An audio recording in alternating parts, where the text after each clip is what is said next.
Hey, welcome back. It's Infinity. So we're going to be going over the Neutrino Exploit Kit Part 2. So what we're going to be doing this time is looking over Wireshark. So we're going to go through a little high-level overview of everything that we're looking at right now, and then we'll keep on progressing, and we'll do a little bit more with all of the actual in-depth looking at all of it. So to start it off, the malware family is Neutrino Exploit Kit. The threat actors, just cyber criminals. Malware is the surface operators, so anybody that's able to get their hands on the kit is able to use and operate this. It's a very easy. For detection engineers and understanding the lay of the land of how they can categorize everything for the TTPs, we're looking at drive-by compromise with being able to enumerate and grab from a compromised website. That goes to exploitation of client execution, Flash, Java, and Silverlight. We'll see that in a little bit. Command and script interpreting, ingress tool transfer, application layer control. So this is all HTTP for this whole Wireshark. Everything is HTTP. It's very simple. There's less than 400 individual packets, so it's super easy to follow through. And then obfuscated files and information. We'll see two different XORs that happen throughout this, and then masquerading. So as we go through this, we'll get a better glimpse of everything we're looking at. So to start it off, one of my favorite things whenever starting Wireshark is to go in here, go top left. So after you grab everything and get it all. So if you're a little bit lost on what you need to be done to get to the process that I'm at, when you download the file from Malware Traffic Analysis, I want you to download it on a VM. So get a VM that has network connection, go to Malware Traffic Analysis, download the two files.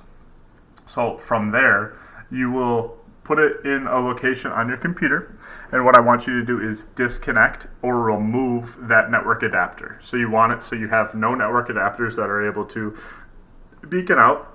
And at that point, then you are going to grab this PCAP file, this pcap.zip. Going to right click on it and 7-zip, and then you're going to extract file. From that point on, you're going to type in infected underscore the year, the month, and then the day. So it'll be 2013-06-18 with no dashes after the fact, and then you're going to press enter. That'll get you the PCAP file. You can just simply double click on the PCAP file, and that will get you to the point that I am right now. One thing that's really good to look at when you get into a PCAP is to go down here under statistics and look at flow graph. It gives you the connections that you're looking at, able to understand all of the different machines and how they communicate with one another. You'll see, as we talk, it's all HTTP, so it's going to be 80 for the most part. There's a private IP, a singular private IP, and there's 3 public IPs. What we'll see here is, I'll bring back down this. We look and we see that the victim is this 192.168.122.178. From that, we grab its MAC. So how we were able to grab the MAC is, we'll go here, and we'll go out of this. We'll go down to the first occurrence of, you see right here, it says HTTP protocol. Then we're able to see this is the user agent, so Mozilla 4, and then it's Windows NT 6.1. So when you look at 6.1, you're going to see if you just type in Windows NT 6. And then it'll give you this 6.1. When you see an NT 6.1, that could either be Windows 7 or a Windows Server 2008. Could be either one. More than likely, we're going to be dealing with a Windows 7 actual workstation because it's going and browsing to websites. So that's what we'd be looking at. So understanding that, and then if we go to the top of the frame, we can see right here the source that comes second, 525400F6E696. So that will be our individual victim machine that we're going to be looking at.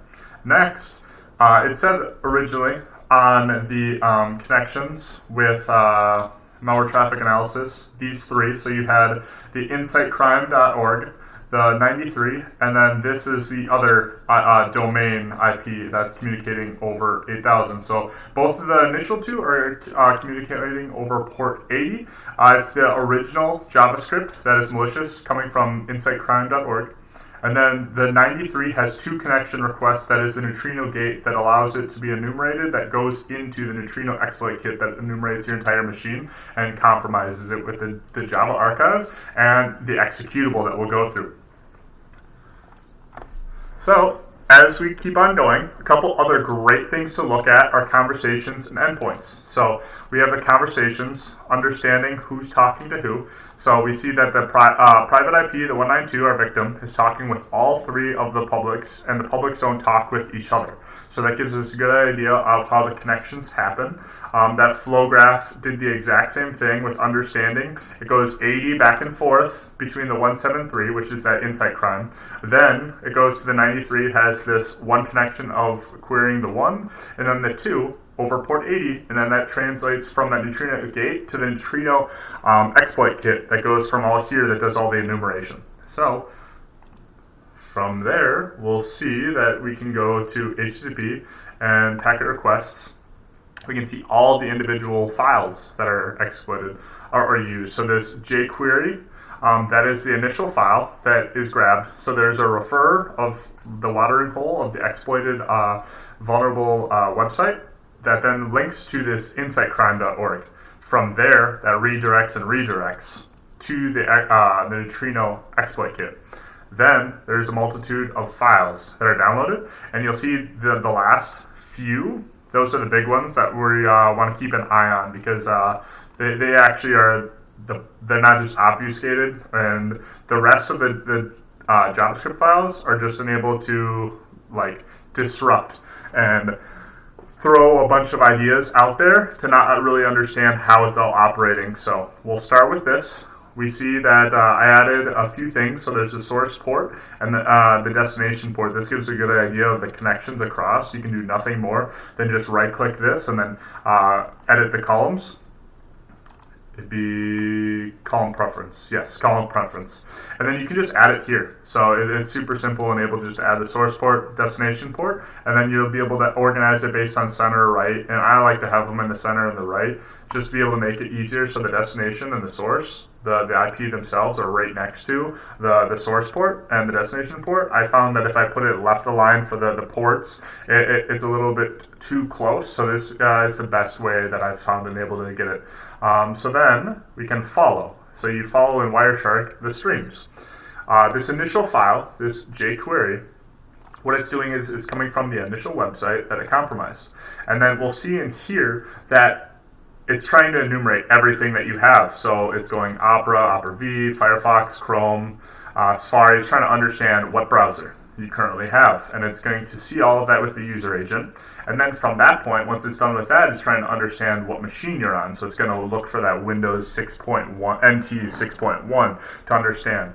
And then what it does is if you have an MSIE or Firefox or Opera, and you're using Windows, you're going to be exploited. So you're going to be redirected to this 93, and that's what would be the first thing of this pipeline and able to get you to the Neutrino gate. So from this point, we see that there's going to be some redirect and another redirect, and able to go to the process of where we are here. This script, all of these are nothing more than obfuscation. So it's just able to get your mind and your eye off of what's actually important. What you can see in the clear is the most important part. So we see that there's this whole script, and within this script we see plugin detect, VLC, WMP. There's a little bit of understanding of seeing what is on the machine to detect what's vulnerable. You have Adobe Reader, Java, Flash, and able to get a lay of the land. From there, if we read the XOR, there is a statement in here that it is going to declare that it wants to see what the C is. So I will just Control F, XOR. Then we see it right here. So as we look throughout this whole statement, it is trying to add a code which is C. We'll see that in here, no pun intended, that var QQ is the XOR code. So what we can do is this OIREWFAI,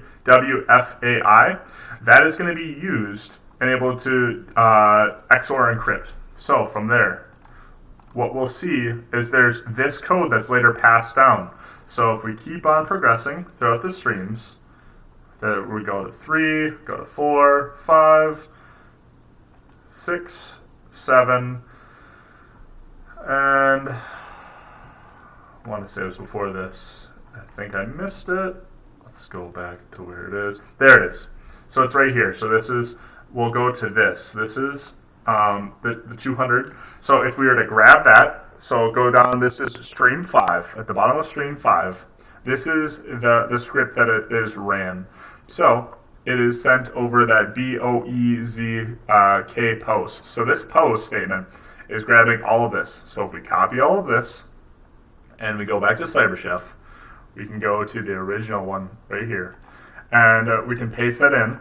We can URL decode and then XOR. We use that OIREWFAI, paste that in.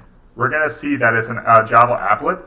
Inside this Java applet, it actually has the XOR value for the next key. So we're able to understand what the first one was, and then it's able to go into the next one. So it's redirecting. It's using that archive and able to download. This is how it's executing it, is from there. So it's reaching out over port 8000 to this file here. So this is how the Java archive gets grabbed. In a little bit, we'll see if we keep on going up the streams with HTTP. It will be 8 will be the Java archive. That's what the PK is. The magic bytes is PK for Java archive. And this is what is being XORed the first time around. The second time around, we saw that secondary XOR that was being grabbed. Then if we look, this is an executable. It doesn't look like an executable from right here, but if we actually go back and go to the CyberChef, we can see that this was the original file. If you see in base64, we can see the file path. And then from that, you can XOR and detect the file type. And then it says Windows Portable Executable. So we can actually mute this, and we can see the MZ, the magic byte for MZ at the top for an executable. And that's what we'd be looking at. So that is the 2 executables that are grabbed with malware traffic analysis. And then from there, we can go to static and dynamic analysis. If you like this, leave a like and subscribe. I hope you enjoy. Any comment, definitely feel free to leave it down below. But I hope this helped you out a little bit with understanding how Neutrino Exploit Kit works. Thank you.